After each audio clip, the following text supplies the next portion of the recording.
കൂട്ടുകാരെ, ഇന്ന് നമ്മൾ സംസാരിക്കുന്നത് റോണ്ട ബേണിന്റെ ലോകപ്രശസ്തമായ മറ്റൊരു പുസ്തകമായ ദി പവറിനെക്കുറിച്ചാണ്. ജീവിതം എങ്ങനെ പ്രവർത്തിക്കുന്നുവെന്നും നിങ്ങൾക്കുള്ളിൽ എത്രത്തോളം ശക്തിയുണ്ടെന്നും അറിയുമ്പോൾ എങ്ങനെ ഒരു അത്ഭുതകരമായ ജീവിതം ജീവിക്കാമെന്ന് ഈ പുസ്തകം നിങ്ങളോട് പറയുന്നു. അതുകൊണ്ട് നിങ്ങൾ മാന്ത്രികവടി വീശുകയും മാന്ത്രികം നിങ്ങളുടെ സ്വന്തം കണ്ണുകൊണ്ട് കാണുകയും ചെയ്യും. നിങ്ങളുടെ ജീവിതം അത്ഭുതകരമാകും. സൃഷ്ടിയുടെ ഏറ്റവും വലിയ ശക്തിയെക്കുറിച്ചാണ് ഈ പുസ്തകം പറയുന്നത്. ഈ ശക്തി ഉപയോഗിച്ച് നിങ്ങൾക്കാവശ്യമുള്ളതെല്ലാം നേടാനാകും. ഓരോ കണ്ടെത്തലും കണ്ടുപിടുത്തവും സൃഷ്ടിയും സാധ്യമായത് ഈ ശക്തി കൊണ്ടാണ്. ഇതിന് ഒരൊറ്റ കാര്യം മാത്രമേ ആവശ്യമുള്ളൂ. അതാണ് ഈ രഹസ്യശക്തി, സീക്രട്ട് പവർ. ഈ രഹസ്യശക്തിയുടെ സഹായത്തോടെ നിങ്ങളുടെ ജീവിതം പൂർണ്ണമായും മാറ്റിമറിക്കാൻ നിങ്ങൾ ആഗ്രഹിക്കുന്നുണ്ടെങ്കിൽ വീഡിയോ മുഴുവനായി കാണുക. ഒരു പോയിന്റ് പോലും നഷ്ടപ്പെടുത്തരുത്. നിങ്ങൾ ഈ ചാനലിൽ പുതിയ ആളാണെങ്കിൽ സബ്സ്ക്രൈബ് ചെയ്യുക. നമുക്ക് തുടങ്ങാം. അധ്യായം 1. എന്താണ് ഈ ശക്തി? നല്ല ജീവിതം ലഭിച്ച ഏതൊരാളും അത് നേടാൻ ഈ ശക്തി ഉപയോഗിച്ചിട്ടുണ്ട്. ജീവിതത്തിലെ എല്ലാ നല്ലതും പോസിറ്റീവുമായ കാര്യങ്ങൾ നിങ്ങൾക്ക് ലഭിക്കുന്നത് ഈ ശക്തി കാരണമാണ്. ഈ നിയമത്തിന് ഒരപവാദവുമില്ല. അതെ, ഇത് തീർച്ചയായും ഏറ്റവും വലിയ ശക്തിയാണ്. കാരണം നിങ്ങൾ ഈ ശക്തി ഉപയോഗിക്കുമ്പോൾ നിങ്ങൾ പ്രപഞ്ചത്തിലെ ഏറ്റവും വലിയ ശക്തിയാണ് ഉപയോഗിക്കുന്നത്. ഇപ്പോൾ നിങ്ങളുടെ മനസ്സിൽ ഈ ചോദ്യം ഉയർന്നേക്കാം. നിങ്ങളുടെ ജീവിതത്തിലേക്ക് നിങ്ങൾ കൊണ്ടുവരാൻ ആഗ്രഹിക്കുന്ന ആരെയും അതിന് കാരണം നിങ്ങൾ അവരെ സ്നേഹിക്കുന്നു എന്നതാണ്. നിങ്ങൾ സ്നേഹിക്കാത്ത കാര്യങ്ങൾ നിങ്ങളുടെ ജീവിതത്തിലേക്ക് കൊണ്ടുവരാൻ നിങ്ങൾ ആഗ്രഹിക്കുന്നില്ല. അതുപോലെ എല്ലാ വ്യക്തികളും അവർ സ്നേഹിക്കുന്ന കാര്യങ്ങൾ മാത്രമേ ജീവിതത്തിലേക്ക് കൊണ്ടുവരാൻ ആഗ്രഹിക്കുന്നുള്ളൂ. സ്നേഹമില്ലാത്ത ഒരാളെയും ആരും കൊണ്ടുവരാൻ ആഗ്രഹിക്കുന്നില്ല. അപ്പോൾ ഇതിന്റെ അർത്ഥമെന്താണ്? നിങ്ങളുടെ ജീവിതം മെച്ചപ്പെടുത്താൻ നിങ്ങൾ ആഗ്രഹിക്കുന്നുവെങ്കിൽ നിങ്ങൾ എല്ലായ്പ്പോഴും സ്നേഹം നൽകേണ്ടതുണ്ട്. ജീവിതത്തിലെ ദുരിതങ്ങളുടെ ഏറ്റവും വലിയ കാരണങ്ങളിൽ ഒന്ന് സ്നേഹമില്ലായ്മയാണെന്ന് എപ്പോഴും ഓർക്കുക. സ്നേഹമുള്ളിടത്ത് ദുഃഖമില്ല. കാരണം നിങ്ങൾക്കൊരു തെരഞ്ഞെടുപ്പുണ്ട്. ഈ പോസിറ്റീവ് ശക്തിയെ സ്നേഹിക്കാനും ഉപയോഗിക്കാനും അല്ലെങ്കിൽ അതിൽ നിന്ന് വിട്ടുനിൽക്കാനും നിങ്ങൾക്ക് തിരഞ്ഞെടുക്കാം. നിങ്ങൾക്ക് ജീവിതത്തിൽ നല്ല എന്തെങ്കിലും ലഭിക്കുമ്പോഴെല്ലാം അത് നിങ്ങൾ സ്നേഹത്തിന്റെ ഈ പോസിറ്റീവ് ശക്തി ഉപയോഗിച്ചതുകൊണ്ടാണ്. നിങ്ങൾ സ്നേഹിക്കുകയും അത് ഉപയോഗിക്കുകയും ചെയ്തു. നിങ്ങൾക്ക് ജീവിതത്തിൽ മോശം എന്തെങ്കിലും ലഭിക്കുമ്പോഴെല്ലാം അത് നിങ്ങൾ ഈ ശക്തിയെ സ്നേഹിക്കാതെ ഉപയോഗിക്കാതിരുന്നതുകൊണ്ടാണ്. അതുകൊണ്ടാണ് നിങ്ങൾക്ക് നെഗറ്റീവായ ഫലങ്ങൾ ലഭിച്ചത്. ആകർഷണ നിയമം, ലോ ഓഫ് അട്രാക്ഷൻ പറയുന്നത് സമാനമായ കാര്യങ്ങൾ സമാനമായ കാര്യങ്ങളെ ആകർഷിക്കുന്നു എന്നാണ്. ലളിതമായി പറഞ്ഞാൽ നിങ്ങൾ എന്തു നൽകുന്നുവോ അത് നിങ്ങൾക്ക് തിരികെ ലഭിക്കും എന്നാണ് ഇതിനർത്ഥം. ജീവിതത്തിൽ നിങ്ങൾക്ക് എന്ത് ലഭിക്കണമെന്ന് ആഗ്രഹിക്കുന്നുവോ അത് നിങ്ങൾ ആദ്യം നൽകണം. നിങ്ങളുടെ വികാരങ്ങളുടെ ശില്പി നിങ്ങളാണ്. നിങ്ങളുടെ സ്നേഹത്തിന്റെ ശില്പി നിങ്ങളാണ്. നിങ്ങൾ എന്തു നൽകുന്നുവോ സ്നേഹത്തിന്റെ ശക്തി അതിനെ നിങ്ങൾക്ക് പല മടങ്ങ് വർദ്ധിപ്പിച്ചു നൽകും. ഒരു കാര്യം തെറ്റായി സംഭവിക്കുമ്പോൾ മറ്റു കാര്യങ്ങളും ഒന്നിനു പുറകെ ഒന്നായി തെറ്റായി സംഭവിക്കാൻ തുടങ്ങും. ദുരിതം വരുമ്പോൾ എല്ലാ ഭാഗത്തുനിന്നും വരും എന്ന് ആളുകൾ ലളിതമായി പറയാറുണ്ട്. ഇത് എന്തുകൊണ്ട് സംഭവിക്കുന്നു? കാരണം ഏതെങ്കിലും പ്രശ്നമോ പ്രതിസന്ധിയോ വരുമ്പോൾ നമ്മൾ ദുഃഖകരമായ വികാരങ്ങൾ മാത്രമേ പരത്തുന്നുള്ളൂ. നമ്മൾ ദുഃഖിതരായി തുടരുകയും ഈ ദുഃഖകരമായ വികാരങ്ങൾ പരത്തുകയും ചെയ്യുന്നു. നമ്മുടെ വികാരങ്ങൾ എങ്ങനെയോ അതുപോലുള്ള കാര്യങ്ങൾ നമ്മുടെ ജീവിതത്തിൽ വന്നുകൊണ്ടിരിക്കും. നമ്മുടെ വികാരങ്ങൾ ദുഃഖകരമായതുകൊണ്ട് കൂടുതൽ ദുഃഖങ്ങളും സങ്കടങ്ങളും നമ്മുടെ ജീവിതത്തിൽ വന്നുകൊണ്ടിരിക്കും. ഒരു പ്രശ്നം അവസാനിക്കുന്നതിനു മുമ്പ് മറ്റൊന്ന് വരുന്നു എന്ന് ആളുകൾ പറയുന്നതിന്റെ കാരണം ഇതാണ്. ഇനി ഈ സാഹചര്യത്തെ മറിച്ചിടുക. നിങ്ങളുടെ ജീവിതത്തിൽ ചില സമയങ്ങളിൽ ഇത് അനുഭവിച്ചിട്ടുണ്ടോ? നിങ്ങളുടെ ഭാഗ്യം ഉയർന്ന നിലയിലായിരുന്നെന്നോ അല്ലെങ്കിൽ നിങ്ങളുടെ ഭാഗ്യം തിളങ്ങുകയായിരുന്നുവെന്നോ നിങ്ങൾക്ക് തോന്നിയിരിക്കാം. ആ സമയത്ത് നല്ല കാര്യങ്ങൾ ഒന്നിനു പുറകെ ഒന്നായി സംഭവിക്കുകയും ഒരു പരിശ്രമവുമില്ലാതെ സ്വയമേവ സംഭവിക്കുന്നതായി തോന്നുകയും ചെയ്തു. ഈ നല്ല ഭാഗ്യത്തിന്റെ കാലഘട്ടത്തിന് ഒരൊറ്റ കാരണം മാത്രമേ ഉണ്ടായിരുന്നുള്ളൂ. നിങ്ങൾ നെഗറ്റിവിറ്റിയേക്കാൾ കൂടുതൽ സ്നേഹം പുറത്തുവിടുകയായിരുന്നു. ആ സ്നേഹം തിരികെ വരുന്നത് കൂടുതൽ സ്നേഹം നിങ്ങളുടെ ജീവിതത്തിലേക്ക് കൊണ്ടുവരുന്നു. അത് കൂടുതൽ നല്ല കാര്യങ്ങളെ ആകർഷിക്കുന്നു. നിങ്ങൾക്ക് നല്ല വാർത്ത ലഭിക്കുമ്പോഴെല്ലാം നിങ്ങൾ സന്തോഷവാനായിരിക്കും. നമ്മൾ അവിടെ സന്തോഷത്തിന്റെ വികാരങ്ങൾ ചുറ്റും പരത്തുന്നു. അതിന്റെ ഫലം നമുക്ക് സന്തോഷം നൽകുന്ന കൂടുതൽ സംഭവങ്ങൾ നമ്മുടെ ജീവിതത്തിൽ സംഭവിക്കുന്നു എന്നതാണ്. നിങ്ങൾ ഇഷ്ടപ്പെടുന്നതും ആഗ്രഹിക്കുന്നതുമായ ആരുമായി വേണമെങ്കിലും നിങ്ങൾക്ക് അടുത്തിരിക്കാം. പക്ഷേ ഇതിനായി നിങ്ങൾ സ്നേഹത്തോടെ ജീവിക്കണം. നമ്മൾ ഐക്യത്തോടെ ജീവിക്കണം. ഇതിനർത്ഥം സ്നേഹം നൽകാതിരിക്കാൻ ഒഴികഴിവുകളില്ല. ഒഴികഴിവുകൾ നിങ്ങൾക്ക് ആവശ്യമുള്ളതെല്ലാം ലഭിക്കുന്നതിൽ നിന്ന് നിങ്ങളെ തടയുന്നു. നിങ്ങളുടെ ജീവിതം അത്ഭുതകരമാകുന്നതിൽ നിന്ന് അവ തടയുന്നു. നമ്മൾ മറ്റുള്ളവരുടെ ജീവിതത്തിലേക്ക് എന്ത് അയക്കുന്നുവോ അതാണ് നമ്മൾ നമ്മുടെ ജീവിതത്തിലേക്ക് അയക്കുന്നത്. അസാധ്യമായതിനെ സങ്കൽപ്പിക്കാൻ ധൈര്യപ്പെട്ടവർക്ക് മാത്രമേ എല്ലാ മനുഷ്യ പരിമിതികളും തകർക്കാൻ കഴിഞ്ഞിട്ടുള്ളൂ. മനുഷ്യന്റെ പരിശ്രമത്തിന്റെ എല്ലാ മേഖലകളിലും, അത് ശാസ്ത്രമായാലും വൈദ്യശാസ്ത്രമായാലും കായികരംഗമായാലും കലയായാലും സാങ്കേതികവിദ്യയായാലും, അസാധ്യമായതിനെ സങ്കൽപ്പിച്ചവരുടെ പേരുകൾ ചരിത്രത്തിൽ ആലേഖനം ചെയ്തിട്ടുണ്ട്. സൃഷ്ടിപ്രക്രിയ ഉപയോഗിക്കുമ്പോൾ നിങ്ങൾക്കാവശ്യമുള്ള കാര്യം ഇതിനകം നിങ്ങളുടെ കൈവശമുണ്ടെന്ന് നിങ്ങൾ സങ്കൽപ്പിക്കണം. ഈ ഭാവനയ്ക്കായി നിങ്ങൾ കഴിയുന്നത്ര തിയേറ്റർ പ്രോപ്പുകൾ, അതായത് ഭാവനയെ സഹായിക്കുന്ന വസ്തുക്കൾ ഉപയോഗിക്കണം. നിങ്ങൾക്കാവശ്യമുള്ളത് ഇതിനകം നിങ്ങളുടെ പക്കലുണ്ടെന്ന് സങ്കൽപ്പിക്കാനും അത് മനസ്സിലാക്കാനും വ്യാജ വേഷവിധാനങ്ങൾ, ഫോട്ടോഗ്രാഫുകൾ, അതുമായി ബന്ധപ്പെട്ട വസ്തുക്കൾ എന്നിവ കൊണ്ട് നിങ്ങളെത്തന്നെ വലയം ചെയ്യുക. ഇത് ഒരു ഉദാഹരണത്തിലൂടെ എങ്ങനെ മനസ്സിലാക്കാം? ഉദാഹരണത്തിന്, നിങ്ങൾക്ക് പുതിയ വസ്ത്രങ്ങൾ വേണം. നിങ്ങളുടെ വാർഡ്രോബ് പഴയ വസ്ത്രങ്ങൾ നിറഞ്ഞതാണ്. പുതിയ വസ്ത്രങ്ങൾ സൂക്ഷിക്കാൻ സ്ഥലമില്ലാത്ത വിധം നിങ്ങളുടെ വാർഡ്രോബ് നിറഞ്ഞിരിക്കുകയാണെങ്കിൽ പുതിയ വസ്ത്രങ്ങൾ ഒരിക്കലും നിങ്ങളുടെ ജീവിതത്തിലേക്ക് വരില്ല. അപ്പോൾ നിങ്ങൾ എന്തു ചെയ്യണം? നിങ്ങളുടെ വാർഡ്രോബിൽ പുതിയ വസ്ത്രങ്ങൾക്കായി ഇടമുണ്ടെന്ന് ഉറപ്പാക്കുക. പുതിയ വസ്ത്രങ്ങൾക്കായി ഒഴിഞ്ഞ ഹാങ്കറുകൾ തയ്യാറാക്കി വയ്ക്കുക. നിങ്ങളുടെ ജീവിതത്തിലേക്ക് കൂടുതൽ പണം കൊണ്ടുവരാൻ നിങ്ങൾ ആഗ്രഹിക്കുന്നുവെങ്കിൽ നിങ്ങളുടെ പേഴ്സിൽ പണത്തിന് സ്ഥലമുണ്ടോ, അതോ അത് പാഴ് പേപ്പറുകൾ നിറഞ്ഞതാണോ? അത് പാഴ് പേപ്പറുകൾ നിറഞ്ഞതാണെങ്കിൽ അത് ഇന്ന് തന്നെ വലിച്ചെറിഞ്ഞ് നിങ്ങളുടെ പേഴ്സിൽ പണത്തിനായി ഇടമുണ്ടാക്കുക. നിങ്ങൾക്ക് ഒരു നല്ല ജീവിത പങ്കാളിയെ വേണമെങ്കിൽ ആ വ്യക്തി നിങ്ങളോടൊപ്പം അതേസമയം ജീവിക്കുന്നു എന്ന് നിങ്ങൾ സങ്കൽപ്പിക്കുകയും മനസ്സിലാക്കുകയും വേണം. കട്ടിലിന്റെ നടുവിൽ കിടക്കാതെ കട്ടിലിന്റെ പകുതിയിൽ കിടക്കുക. ബാക്കി പകുതി നിങ്ങളുടെ പങ്കാളിക്കായി മാറ്റിവെക്കുക. നിങ്ങളുടെ സമയം നിങ്ങളുടെ കൂടെയായിരുന്നെങ്കിൽ നിങ്ങളുടെ വാർഡ്രോബിലെ പകുതി സ്ഥലം മാത്രമേ നിങ്ങൾ ഉപയോഗിക്കുമായിരുന്നുള്ളൂ. കാരണം മറ്റേ പകുതി നിങ്ങളുടെ പങ്കാളിയുടെ വസ്ത്രങ്ങൾക്കായിരിക്കും. നിങ്ങളുടെ പങ്കാളിക്കായി നിങ്ങളുടെ വാർഡ്രോബിന്റെ പകുതി മാറ്റിവെക്കുക. നിങ്ങൾ രണ്ടുപേർക്കായിട്ടാണോ അതോ ഒരാൾക്ക് മാത്രമായിട്ടാണോ അത്താഴമേശ ഒരുക്കുന്നത്? നിങ്ങൾക്ക് എളുപ്പത്തിൽ ഒരാൾക്കായി ഒരു അധിക കസേര ക്രമീകരിക്കാൻ കഴിയും. തിയേറ്ററും ഭാവനയും ഉപയോഗിക്കുന്ന ഈ പോയിന്റുകൾ വളരെ ചെറുതായി തോന്നാമെങ്കിലും അവയിൽ അതിശയിപ്പിക്കുന്ന ശക്തി ഒളിപ്പിച്ചു വെച്ചിട്ടുണ്ട്. നിങ്ങൾ അവ പരീക്ഷിക്കുമ്പോൾ ഫലങ്ങൾ കണ്ട് നിങ്ങൾ ആശ്ചര്യപ്പെടും. ഓർക്കുക, നിങ്ങളുടെ മുഴുവൻ ജീവിതവും നിങ്ങൾ സങ്കൽപ്പിച്ചതുപോലെ തന്നെയാണ്. നിങ്ങൾക്ക് ഉള്ളതും ഇല്ലാത്തതുമായ എല്ലാം നിങ്ങൾ സങ്കൽപ്പിച്ചതുപോലെ തന്നെയാണ്. നിങ്ങളുടെ ജീവിതത്തിലെ എല്ലാ സാഹചര്യങ്ങളും അവസ്ഥകളും നിങ്ങൾ സങ്കൽപ്പിച്ചതുപോലെ തന്നെയാണ്. പ്രശ്നമെന്തെന്നാൽ പല ആളുകളും ഏറ്റവും മോശമായ കാര്യങ്ങൾ സങ്കൽപ്പിക്കുകയും അവരുടെ ഏറ്റവും ശക്തമായ ആയുധം അവർക്കെതിരെ ഉപയോഗിക്കുകയും ചെയ്യുന്നു. ഏറ്റവും മികച്ചത് സങ്കൽപ്പിക്കുന്നതിനു പകരം പലരും ഭയത്തിൽ ജീവിക്കുകയും തെറ്റായി സംഭവിക്കാൻ സാധ്യതയുള്ള എല്ലാ കാര്യങ്ങളും സങ്കൽപ്പിക്കുകയും ചെയ്യുന്നു. ഇതുറപ്പാണ്. അവർ ഈ മോശം കാര്യങ്ങൾ സങ്കൽപ്പിക്കുകയും അനുഭവിക്കുകയും ചെയ്യുന്നത് തുടരുകയാണെങ്കിൽ അത് അക്ഷരാർത്ഥത്തിൽ അവരുടെ ജീവിതത്തിലേക്ക് വരും. നിങ്ങൾ എന്ത് നൽകുന്നുവോ അതാണ് നിങ്ങൾക്ക് ലഭിക്കുന്നത്. അതിനാൽ നിങ്ങളുടെ ജീവിതത്തിന്റെ എല്ലാ മേഖലകളിലും ഏറ്റവും മികച്ചതും ഉയർന്നതുമായ കാര്യങ്ങൾ മാത്രം സങ്കൽപ്പിക്കുകയും അനുഭവിക്കുകയും ചെയ്യുക. നിങ്ങൾ സങ്കൽപ്പിക്കാൻ കഴിയുന്ന ഏറ്റവും മികച്ചതോ ഉയർന്നതോ ആയ കാര്യം യാഥാർത്ഥ്യമാക്കുക എന്നത് സ്നേഹത്തിന്റെ ശക്തിക്കൊരു ഇടംകയ്യൻ കളിയാണ് എന്ന് ഓർമ്മിക്കുക. ഭാവനയുടെ ശക്തി കൊണ്ട് എങ്ങനെ ഒരു ജോലി നേടാൻ കഴിയും? നമുക്ക് ഇത് ഒരു ഉദാഹരണത്തിലൂടെ മനസ്സിലാക്കാം. കഴിഞ്ഞ 3 വർഷമായി ജോലി നഷ്ടപ്പെട്ട ഒരു വ്യക്തി 75-ൽ അധികം സ്ഥാനങ്ങളിലേക്ക് അപേക്ഷിച്ചിട്ടും ഒരിടത്തും ജോലി ലഭിച്ചില്ല. എന്നാൽ അദ്ദേഹം ശരിയായ ദൃശ്യവൽക്കരണ പ്രക്രിയ, വിഷ്വലൈസേഷൻ ഉപയോഗിച്ചപ്പോൾ അദ്ദേഹത്തിന് ഉടൻ ഫലം ലഭിച്ചു. അദ്ദേഹം തന്റെ ഭാവനാശക്തിയും എല്ലാ ഇന്ദ്രിയങ്ങളും ഉപയോഗിച്ചു. തനിക്ക് ഇഷ്ടപ്പെട്ട ജോലി ലഭിച്ചതായി അദ്ദേഹം സങ്കൽപ്പിച്ചു. തന്റെ പുതിയ ഓഫീസിലെ ഓരോ സ്ഥലവും അദ്ദേഹം ഭാവന ചെയ്തു.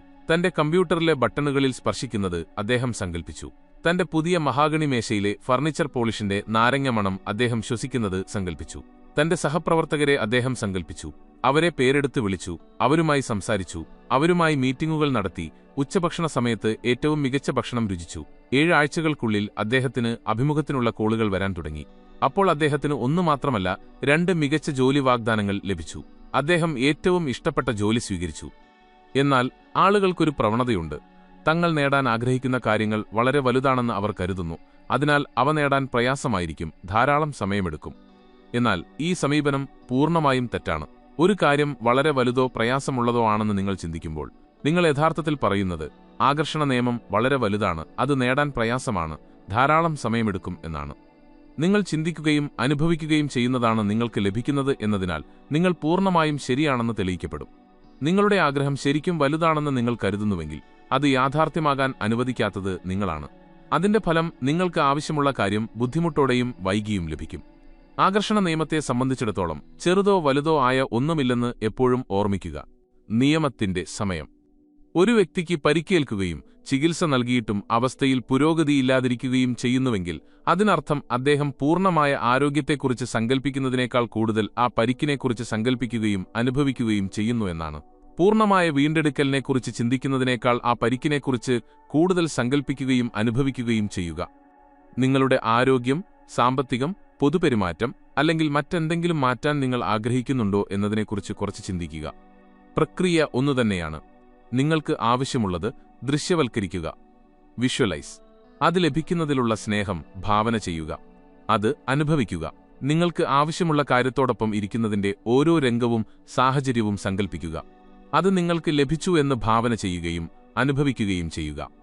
എല്ലാ ദിവസവും 7 മിനിറ്റ് നേരത്തേക്ക് നിങ്ങൾ ആഗ്രഹിക്കുന്ന കാര്യം ഇതിനകം സംഭവിച്ചു എന്ന് സങ്കൽപ്പിക്കുകയും അനുഭവിക്കുകയും ചെയ്യുക.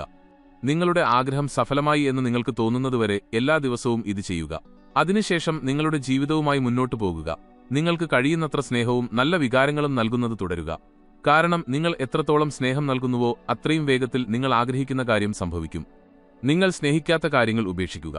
നിങ്ങൾ സ്നേഹിക്കുന്ന കാര്യങ്ങൾ മാത്രം നിലനിർത്തുക. നിങ്ങളുടെ കൗമാരം മുതിർന്ന ജീവിതത്തെക്കുറിച്ച് നിങ്ങൾക്കിഷ്ടപ്പെടാത്ത കാര്യങ്ങൾ ഉപേക്ഷിക്കുക. നല്ല കാര്യങ്ങൾ മാത്രം നിലനിർത്തുക. നിങ്ങളുടെ ജീവിതത്തിലുടനീളം നിങ്ങൾ സ്നേഹിക്കുന്ന കാര്യങ്ങൾ മാത്രം നിലനിർത്തുക. ഭൂതകാലത്തിലെ എല്ലാ നെഗറ്റീവ് സംഭവങ്ങളും അവസാനിച്ചു. ഇപ്പോൾ നിങ്ങളുടെ വ്യക്തിത്വം മാറി. നിങ്ങൾ സ്വയം മാറി. പിന്നെ നിങ്ങൾക്ക് മോശം അനുഭവം നൽകുന്ന കാര്യങ്ങളെക്കുറിച്ച് എന്തിന്? നിങ്ങളുടെ കഥയിൽ അവയെ ഉൾപ്പെടുത്തേണ്ടതില്ല. ഭൂതകാലത്തിലെ നെഗറ്റീവ് കാര്യങ്ങൾ കുഴിച്ചെടുക്കരുത്. ഇനി മുതൽ അവയെ നിങ്ങളുടെ കഥയിൽ ഉൾപ്പെടുത്തരുത്. നിങ്ങൾ സാഹചര്യങ്ങളുടെ ഇരയാണെന്ന കഥ പറഞ്ഞുകൊണ്ടിരുന്നാൽ അത്തരം സംഭവങ്ങൾ ജീവിതത്തിൽ വന്നുകൊണ്ടേയിരിക്കും. നിങ്ങൾ ചെയ്യേണ്ട ഒരേയൊരു കാര്യം സ്നേഹിക്കുക എന്നതാണ്. നിങ്ങളുടെ ജീവിതം സ്നേഹം കൊണ്ട് നിറച്ച ശേഷം കുറ്റബോധം, വെറുപ്പ്, മറ്റ് എല്ലാ നെഗറ്റീവ് വികാരങ്ങളും ഇല്ലാതാകുമെന്ന് നിങ്ങൾ കണ്ടെത്തും. എന്നിട്ട് നിങ്ങൾ എക്കാലത്തെയും മികച്ച കഥ സൃഷ്ടിക്കാൻ തുടങ്ങും. അപ്പോൾ സ്നേഹത്തിന്റെ ശക്തി മനോഹരമായ ചിത്രങ്ങൾ കൊണ്ട് നിങ്ങളുടെ അത്ഭുതകരമായ ജീവിതത്തെ ശോഭനമാക്കും. സ്നേഹമാണ് ഈ ഭൂമിയിലെ ഏറ്റവും വലിയ ശക്തി. ഡ്രൈവറില്ലാത്ത ഒരു ചരക്ക് തീവണ്ടി ഒരു കുന്നിൻ മുകളിലൂടെ പെട്ടെന്ന് ഉരുണ്ടുപോകുന്നതുപോലെയാണ് നിങ്ങളുടെ മനസ്സ്. നിങ്ങളുടെ മനസ്സിന്റെ ഡ്രൈവർ നിങ്ങളാണ്. അതിനാൽ പൂർണ്ണ ഉത്തരവാദിത്തം ഏറ്റെടുത്ത് എവിടേക്കാണ് പോകേണ്ടതെന്ന് അതിനോട് പറയുക. നിർദ്ദേശങ്ങൾ നൽകി അതിനെ തിരക്കിലാക്കുക. നിങ്ങളുടെ മനസ്സിനോട് ഒന്നും ചെയ്യേണ്ടെന്ന് പറയുമ്പോൾ നിങ്ങളുടെ മനസ്സ് ഒരു വളരെ ശക്തവും അത്ഭുതകരവുമായ ഉപകരണമാണ്. പക്ഷേ അത് ശരിയായി ഉപയോഗിക്കാൻ നിങ്ങൾ അതിനെ നിയന്ത്രിക്കേണ്ടതുണ്ട്. അനിയന്ത്രിതമായ ചിന്തകളുമായി അലഞ്ഞുതിരിയാൻ അതിനെ അനുവദിക്കരുത്. പകരം സ്നേഹം നൽകുന്നതിന് നിങ്ങളെ സഹായിക്കാൻ അതിനോട് കൽപ്പിക്കുക. സ്നേഹത്തിൽ ശ്രദ്ധ കേന്ദ്രീകരിക്കാൻ നിങ്ങളുടെ മനസ്സിനെ പരിശീലിപ്പിക്കാൻ അധികമൊന്നും ആവശ്യമില്ല. നിങ്ങൾ അത് ചെയ്യുമ്പോൾ നിങ്ങളുടെ ജീവിതത്തിൽ എന്ത് സംഭവിക്കുമെന്ന് നിങ്ങൾ ശ്രദ്ധിക്കും. നിങ്ങൾ എപ്പോഴെല്ലാം നന്ദിയുള്ളവനായി തോന്നുന്നുവോ അപ്പോഴെല്ലാം നിങ്ങൾ സ്നേഹം നൽകുന്നു. നിങ്ങൾ എന്തു നൽകുന്നുവോ അത് നിങ്ങൾക്ക് ലഭിക്കുന്നു. ആൽബർട്ട് ഐൻസ്റ്റീൻ ലോകത്തിലെ ഏറ്റവും വലിയ ശാസ്ത്രജ്ഞരിൽ ഒരാളായിരുന്നു. അദ്ദേഹത്തിന്റെ കണ്ടുപിടുത്തങ്ങൾ പ്രപഞ്ചത്തെ നമ്മൾ നോക്കിക്കാണുന്ന രീതി മാറ്റിമറിച്ചു. ഐൻസ്റ്റീന്റെ മഹത്തായ നേട്ടങ്ങളുടെ രഹസ്യമെന്താണെന്ന് ചോദിച്ചപ്പോൾ അദ്ദേഹം പറഞ്ഞത് ഏറ്റവും വലിയ രഹസ്യം നന്ദിയോടെ ജീവിക്കുക എന്നതാണ്. ലോകത്തിലെ ഏറ്റവും മികച്ച ബുദ്ധിയുള്ള ഈ വ്യക്തി ദിവസവും 100 തവണ മറ്റുള്ളവരുടെ സംഭാവനകൾക്ക് നന്ദി പറഞ്ഞിരുന്നു. ഇതിനർത്ഥം ഐൻസ്റ്റീൻ ദിവസവും കുറഞ്ഞത് 100 തവണയെങ്കിലും സ്നേഹം നൽകി എന്നാണ്. അപ്പോൾ ഇതിൽ അത്ഭുതപ്പെടാൻ എന്തിരിക്കുന്നു? ജീവിതം അതിന്റെ പല രഹസ്യങ്ങളും ആൽബർട്ട് ഐൻസ്റ്റീന് വെളിപ്പെടുത്തി. നിങ്ങൾക്ക് നല്ല എന്തെങ്കിലും സംഭവിക്കുമ്പോൾ നന്ദി പറയുക. അത് എത്ര ചെറുതാണെങ്കിലും പ്രശ്നമില്ല. നിങ്ങളുടെ കാർ പാർക്ക് ചെയ്യാൻ നല്ലൊരിടം കണ്ടെത്തുമ്പോൾ, റേഡിയോയിൽ നിങ്ങളുടെ പ്രിയപ്പെട്ട പാട്ട് കേൾക്കുമ്പോൾ, നിങ്ങൾ അടുത്തെത്തുമ്പോൾ, ട്രാഫിക് സിഗ്നൽ പച്ചയായി മാറുമ്പോൾ, അല്ലെങ്കിൽ ട്രെയിനിൽ ഒഴിഞ്ഞ സീറ്റ് കണ്ടെത്തുമ്പോൾ നന്ദി പറയുക. ഇതൊക്കെ ജീവിതത്തിൽ നിന്ന് നിങ്ങൾക്ക് ലഭിക്കുന്ന നല്ല കാര്യങ്ങളാണ്. നന്ദിയുള്ളവനായിരിക്കുക. നന്ദിയുള്ളവനായിരിക്കുന്നതിന് നിങ്ങൾക്ക് പണം ചെലവില്ല. പക്ഷേ ഇത് ലോകത്തിലെ എല്ലാ സമ്പത്തിനേക്കാളും വിലപ്പെട്ടതാണ്. നന്ദി നിങ്ങൾക്ക് ജീവിതത്തിലെ എല്ലാ അനുഗ്രഹങ്ങളും നൽകുന്നു. കാരണം നിങ്ങൾ നന്ദിയുള്ളവരായിരിക്കുന്നതെന്തോ അത് വർദ്ധിക്കുന്നു. നിങ്ങൾ നൽകിയാൽ കുറച്ച് സമയത്തിനു ശേഷം നിങ്ങൾക്ക് വിചിത്രമായൊരു പ്രതിഭാസം കാണാൻ കഴിയും. എല്ലാ പണവും വീണ്ടും ഒരുപിടി ആളുകളുടെ കൈകളിലെത്തും. സ്നേഹത്തിന്റെ വികാരത്തിനനുസരിച്ച് പ്രവർത്തിക്കുന്ന ആകർഷണ നിയമം കാരണമാണിത്. അതിനാൽ പണത്തെക്കുറിച്ച് നല്ല വികാരങ്ങളുള്ള ഒരുപിടി ആളുകൾ ഒരു കാന്തം പോലെ പണത്തെ തങ്ങളിലേക്ക് തിരികെ വലിച്ചെടുക്കും. ലോകത്തിലെ എല്ലാ സമ്പത്തും സ്നേഹത്തിന്റെ ശക്തിയിൽ പ്രവർത്തിക്കുകയും ആകർഷണ നിയമമനുസരിച്ച് പ്രവർത്തിക്കുകയും ചെയ്യുന്നു. നിങ്ങൾക്ക് ആകർഷണ നിയമത്തിന്റെ ഒരു കാഴ്ച ലഭിക്കണമെങ്കിൽ ലോട്ടറി വിജയിക്കുന്ന ആളുകളുടെ കഥകൾ നോക്കുക. അവർ ജീവിതത്തെ നോക്കി ലോട്ടറി നേടുന്നതിനെക്കുറിച്ച് പൂർണ്ണ മനസ്സോടെ സങ്കല്പിക്കുകയും മനസ്സിലാക്കുകയും ചെയ്തു. അവർ ലോട്ടറി നേടുന്നതിനെക്കുറിച്ച് സ്വപ്നം കണ്ടു. അവർ അതിനെക്കുറിച്ച് സംസാരിച്ചു. തങ്ങൾക്ക് ലോട്ടറി നേടാൻ കഴിയുമോ എന്നതിനെക്കുറിച്ച് അവരുടെ മനസ്സിൽ ഒരു സംശയവും ഉണ്ടായിരുന്നില്ല. ലോട്ടറി അടിച്ചാൽ എന്ത് ചെയ്യുമെന്ന് അവർ ആസൂത്രണം ചെയ്യുകയും സങ്കല്പിക്കുകയും ചെയ്തു. അവർ യഥാർത്ഥത്തിൽ വിജയിക്കുകയും ചെയ്തു. ലോട്ടറി അടിച്ചതിനുശേഷം ഏതാനും വർഷങ്ങൾക്കുള്ളിൽ മിക്ക ആളുകൾക്കും അവരുടെ പണമെല്ലാം നഷ്ടപ്പെടും. ഇത് മാത്രമല്ല, ലോട്ടറി അടിക്കുന്നതിന് മുമ്പുണ്ടായിരുന്ന അത്രയും പണം അവർക്ക് നഷ്ടപ്പെടുകയും ചെയ്യും. നിങ്ങൾക്ക് ഒന്നിനെക്കുറിച്ച് നല്ല അനുഭവമില്ലെങ്കിൽ നിങ്ങൾ അതിനെ ആകർഷിക്കുകയല്ല, മറിച്ച് വികർഷിക്കുകയാണ് ചെയ്യുന്നത്. അങ്ങനെയുള്ള സാഹചര്യത്തിൽ അതൊരിക്കലും നിങ്ങളിൽ നിലനിൽക്കില്ല. നിങ്ങൾ പ്രതീക്ഷിച്ചതിലും കൂടുതലോ അധികമോ പണം ലഭിച്ചാലും കുറച്ച് സമയത്തിന് ശേഷം അത് നിങ്ങളുടെ കയ്യിൽ നിന്ന് വഴുതിപ്പോകുമെന്ന് നിങ്ങൾ കണ്ടെത്തും. ചെലവുകളുണ്ടാകും, സാധനങ്ങൾ കേടാകും, നിങ്ങളുടെ പണം വെള്ളം പോലെ ചോർത്തിക്കളയുന്ന എല്ലാത്തരം അപ്രതീക്ഷിത സാഹചര്യങ്ങളുമുണ്ടാകും. അതകന്നുപോകും. അപ്പോൾ പണം നിലനിർത്തുന്നതെന്താണ്? ഉത്തരം സ്നേഹമാണ്. സ്നേഹമാണ് ആകർഷണശക്തി. അത് നിങ്ങൾക്ക് പണം കൊണ്ടുവരുന്നു. പണം നിങ്ങളിൽ നിലനിർത്തുന്ന ശക്തിയും സ്നേഹമാണ്. ഇത് നിങ്ങൾ നല്ല വ്യക്തിയാണോ അല്ലയോ എന്നതുമായി ബന്ധമില്ല. ഇതിനെക്കുറിച്ച് ഒരു സംശയത്തിനും സാധ്യതയില്ല. പണം നിങ്ങളിലേക്ക് കൊണ്ടുവരുന്നതിനും അത് നിങ്ങളിൽ നിലനിർത്തുന്നതിനും നിങ്ങൾ പണത്തെ സ്നേഹിക്കുകയും അതിനെക്കുറിച്ച് നല്ലത് അനുഭവിക്കുകയും വേണം. നിങ്ങളുടെ ശമ്പളം നിലനിർത്താൻ നിങ്ങൾ ആഗ്രഹിക്കുന്നുവെങ്കിൽ, നിങ്ങളുടെ ശമ്പളം പല മടങ്ങ് വർദ്ധിപ്പിക്കാൻ നിങ്ങൾ ആഗ്രഹിക്കുന്നുവെങ്കിൽ, നിങ്ങൾക്ക് ശമ്പളം ലഭിക്കുമ്പോൾ നന്ദിയുള്ളവനായിരിക്കുക. മിക്ക ആളുകളും ശമ്പളം ലഭിച്ചതിന് ശേഷം സന്തോഷിക്കുന്നില്ല. നന്ദിയുള്ളവരായിരിക്കുന്നതിനു പകരം എങ്ങനെ ഒരു മാസം മുഴുവൻ അതിജീവിച്ചു കളയും എന്നോർത്ത് അവർ വിഷമിക്കുന്നു. അതുകൊണ്ടാണ് അവർക്ക് പണം ലഭിക്കുമ്പോൾ സ്നേഹം നൽകാത്തത്. ഈ സമയത്ത് നിങ്ങളുടെ കമ്പനിയുടെയോ രാജ്യത്തിന്റെയോ ലോകത്തിന്റെയോ സാമ്പത്തിക സ്ഥിതി എന്തുതന്നെയായാലും പ്രത്യാശയില്ലാത്ത ഒരു സാഹചര്യവുമില്ല. 1929 മഹാമാന്ദ്യത്തിന്, ഗ്രേറ്റ് ഡിപ്രഷൻ ശേഷവും ചിലർ അതിജീവിച്ചു. കാരണം അവർ സ്നേഹത്തിന്റെയും ആകർഷണത്തിന്റെയും നിയമം അറിയാമായിരുന്നു. അവർ ഈ നിയമമനുസരിച്ച് ജീവിച്ചു. അവർ തങ്ങൾക്കാവശ്യമുള്ളതെല്ലാം സങ്കൽപ്പിക്കുകയും അത് മനസ്സിലാക്കുകയും അങ്ങനെ അത് നേടുകയും ചെയ്തു. ഇത് നിങ്ങളുടെ ജീവിതത്തിന്റെ എല്ലാ വശങ്ങളിലും ബാധകമാണ്. കൂടാതെ ബന്ധങ്ങൾ മധുരമാക്കാനുള്ള ഒരു അലംഘനീയമായ നിയമം കൂടിയാണിത്. സ്നേഹത്തിന്റെ ശക്തി നിങ്ങൾ ഒരാളെ അറിയുമോ ഇല്ലയോ, ഒരു വ്യക്തി നിങ്ങളുടെ സുഹൃത്താണോ അതോ ശത്രുവാണോ അതോ പ്രിയപ്പെട്ടവനാണോ എന്നൊന്നും ശ്രദ്ധിക്കുന്നില്ല. അതോ ഒരു അപരിചിതനാണോ അല്ലയോ എന്നതും പ്രശ്നമല്ല. നിങ്ങൾ സഹപ്രവർത്തകനോ മേലധികാരിയോ മാതാപിതാക്കളോ കുട്ടിയോ വിദ്യാർത്ഥിയോ സ്റ്റോർ ക്ലർക്കോ ആരായാലും, നിങ്ങൾ ഇടപഴകുന്ന ആരുമായി ബന്ധപ്പെട്ടും സ്നേഹത്തിന്റെ ശക്തി ശ്രദ്ധിക്കുന്നില്ല. നിങ്ങൾ സമ്പർക്കം പുലർത്തുന്ന എല്ലാവരും സ്നേഹം നൽകുകയോ നൽകാതിരിക്കുകയോ ചെയ്യുന്നു. നിങ്ങൾ നൽകുന്നത് നിങ്ങൾ തിരികെ നേടുന്നു. അതിനാൽ ആളുകളോട് സ്നേഹത്തോടെ പെരുമാറുന്നതിലൂടെ മാത്രം നിങ്ങളുടെ മുഴുവൻ ജീവിതവും മാറ്റിമറിക്കാൻ നിങ്ങൾക്ക് കഴിയും. നിങ്ങൾ മറ്റുള്ളവർക്ക് എന്ത് നൽകുന്നുവോ അത് യഥാർത്ഥത്തിൽ നിങ്ങൾ നിങ്ങൾക്ക് തന്നെയാണ് നൽകുന്നത്. ചരിത്രത്തിലെ എല്ലാ ജ്ഞാനികളും നമ്മോട് മറ്റുള്ളവരെ സ്നേഹിക്കാൻ പഠിപ്പിച്ചു. നിങ്ങൾ ഒരു നല്ല വ്യക്തിയാകാൻ വേണ്ടി മാത്രമല്ല അവർ നിങ്ങളോട് മറ്റുള്ളവരെ സ്നേഹിക്കാൻ പറഞ്ഞത്. അവർ നിങ്ങളോട് ജീവിത രഹസ്യം പറയുകയായിരുന്നു. അവർ നിങ്ങളോട് ആകർഷണ നിയമം പറയുകയായിരുന്നു. നിങ്ങൾ മറ്റുള്ളവരെ സ്നേഹിക്കാൻ തുടങ്ങുമ്പോൾ നിങ്ങളുടെ ജീവിതം അത്ഭുതകരമാകും. നിങ്ങൾ മറ്റുള്ളവരെ സ്നേഹിക്കാൻ തുടങ്ങുമ്പോൾ മാത്രമേ നിങ്ങൾ അർഹിക്കുന്ന ജീവിതം നിങ്ങൾക്ക് ലഭിക്കൂ. ഈ ഒരു വരിയിൽ നിങ്ങൾ മറ്റുള്ളവർക്ക് നെഗറ്റിവിറ്റി നൽകിയാൽ അതേ നെഗറ്റിവിറ്റി നിങ്ങൾക്ക് തിരികെ ലഭിക്കും. ഇത് ഒരു ഉറപ്പായ കാര്യമാണ്. ആ നെഗറ്റിവിറ്റി പല മടങ്ങ് തിരികെ വരുന്നു. അത് നിങ്ങളുടെ ജീവിതത്തിന്റെ എല്ലാ വശങ്ങളിലും മോശമായി ബാധിക്കുന്നു. ഇതിന് മറ്റേ വ്യക്തിയുമായി ഒരു ബന്ധവുമില്ല. നിങ്ങളുടെ ബന്ധങ്ങളിൽ നിങ്ങൾ എന്താണ് നൽകുന്നതെന്ന് ഇപ്പോൾ നിങ്ങൾക്ക് അറിയാൻ കഴിയും. നിലവിലെ ഒരു ബന്ധം മികച്ചതാണെങ്കിൽ നിങ്ങൾ നെഗറ്റിവിറ്റിയേക്കാൾ കൂടുതൽ സ്നേഹവും നന്ദിയും നൽകുന്നു എന്നാണ് ഇതിനർത്ഥം. നിലവിലെ ഒരു ബന്ധം പ്രയാസകരമോ വെല്ലുവിളി നിറഞ്ഞതോ ആണെങ്കിൽ നിങ്ങൾ സ്നേഹത്തേക്കാൾ കൂടുതലായി അബോധപൂർവം മറ്റെന്തോ നൽകുന്നു എന്നാണ് ഇതിനർത്ഥം. നെഗറ്റിവിറ്റി നൽകുന്ന ചില ആളുകൾ കരുതുന്നത് ഒരു ബന്ധം നല്ലതോ ചീത്തയോ ആകുന്നത് മറ്റേ വ്യക്തി കാരണമാണെന്നാണ്. പക്ഷേ ജീവിതം അങ്ങനെ ചിന്തിക്കുന്നില്ല. സ്നേഹത്തിന്റെ ശക്തി കൊണ്ട് നിങ്ങൾക്കിങ്ങനെ പറയാൻ കഴിയില്ല, മറ്റേ വ്യക്തി എനിക്ക് സ്നേഹം തന്നാൽ മാത്രമേ ഞാൻ സ്നേഹം നൽകൂ. ജീവിതത്തിൽ ഒരു കാര്യമുണ്ട്, നിങ്ങൾ ആദ്യം നൽകുന്നതുവരെ നിങ്ങൾക്ക് ഒന്നും ലഭിക്കുന്നില്ല. നിങ്ങൾ എന്തു നൽകുന്നുവോ അതാണ് നിങ്ങൾക്ക് ലഭിക്കുന്നത്. അതിനാൽ ഇതിന് മറ്റേ വ്യക്തിയുമായി ഒരു ബന്ധവുമില്ല. ഇത് പൂർണ്ണമായും നിങ്ങളെ ആശ്രയിച്ചിരിക്കുന്നു. നിങ്ങൾ എന്താണ് നൽകുന്നത്, നിങ്ങൾക്കെന്തു തോന്നുന്നു എന്നതുമായി ബന്ധപ്പെട്ടിരിക്കുന്നു. നിങ്ങളുടെ ഏതൊരു ബന്ധവും ഇപ്പോൾ മധുരമാക്കാൻ നിങ്ങൾക്ക് കഴിയും. ഇതിനായി നിങ്ങൾ മറ്റേ വ്യക്തിയിലെ നല്ല ഗുണങ്ങളെ അഭിനന്ദിക്കുകയും അതിന് നന്ദിയുള്ളവനായിരിക്കുകയും വേണം. നെഗറ്റീവ് കാര്യങ്ങൾക്ക് പകരം നിങ്ങൾ പോസിറ്റീവായ കാര്യങ്ങൾ നൽകുമ്പോൾ നിങ്ങൾ കഠിനമായി തിരഞ്ഞാൽ ഒരു അത്ഭുതം സംഭവിക്കും. നിങ്ങളുടെ മുന്നിലുള്ള വ്യക്തിയിൽ അവിശ്വസനീയമായ ഒരു മാറ്റം സംഭവിച്ചതായി നിങ്ങൾക്ക് അനുഭവപ്പെടും. യഥാർത്ഥത്തിൽ അവിശ്വസനീയമായത് സ്നേഹത്തിന്റെ ശക്തിയാണ്. കാരണം അത് ബന്ധങ്ങളിലെ നെഗറ്റിവിറ്റി ഇല്ലാതാക്കുന്നു. അതുപോലെ എല്ലാത്തരം നെഗറ്റിവിറ്റിയും ഇല്ലാതാക്കുന്നു. മറ്റേ വ്യക്തിയിലെ നല്ല ഗുണങ്ങളോ കാര്യങ്ങളോ തിരയുന്നതിലൂടെ നിങ്ങൾ സ്നേഹത്തിന്റെ ശക്തിയെ ഉപയോഗപ്പെടുത്തുക മാത്രമാണ് ചെയ്യേണ്ടത്. ഇതിനുശേഷം ആ വ്യക്തിയുമായുള്ള നിങ്ങളുടെ ബന്ധത്തിന്റെ മുഴുവൻ സ്വഭാവവും മാറും. ഗൗതമ ബുദ്ധൻ പറഞ്ഞതുപോലെ. ഇതാണ് റോണ്ട ബേണിന്റെ ദി പവർ എന്ന പുസ്തകത്തിന്റെ വിശദാംശങ്ങൾ. കൂട്ടുകാരെ, ഈ വീഡിയോ നിങ്ങൾക്കിഷ്ടപ്പെട്ടെന്ന് ഞാൻ പ്രതീക്ഷിക്കുന്നു. ഈ വീഡിയോ നിങ്ങൾക്ക് എങ്ങനെ തോന്നി? കമന്റ് സെക്ഷനിൽ എന്നെ അറിയിക്കുക. ഈ വീഡിയോയിൽ നിന്ന് നിങ്ങൾക്ക് എന്തെങ്കിലും മൂല്യം ലഭിച്ചെങ്കിൽ ലൈക്ക് ചെയ്യുക. നിങ്ങൾ ഈ ചാനലിൽ പുതിയ ആളാണെങ്കിൽ ഈ ചാനൽ സബ്സ്ക്രൈബ് ചെയ്യുക.